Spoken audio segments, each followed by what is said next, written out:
Isang Pilipina ang nasawi matapos matupok ang isang residential building sa UAE. Ayon sa Philippine Consulate General in Dubai, isa siya sa 5 namatay sa sunog noong Huwebes.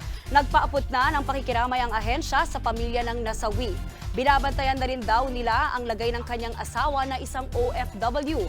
Nasa critical na kondisyon din kasi ang kanyang asawa na ngayon ay nasa ICU. Nagpapagaling na rin daw ang 11 pang mga Pinoy na nadamay sa sunog. Sa ngayon, pinoproseso na ang repatriation ng mag-asawa. Nangako rin ang DMW na mag-aabot ito ng tulong sa mga apektado.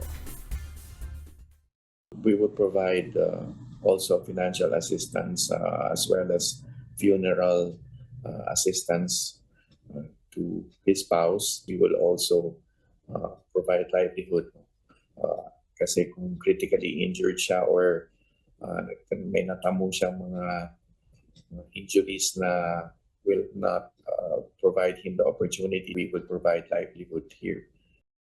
Mga kapatid, Maui David po. Simula ng inyong araw na may alam at may pakialam sa mga may init at umaaksyong balita sa bansa.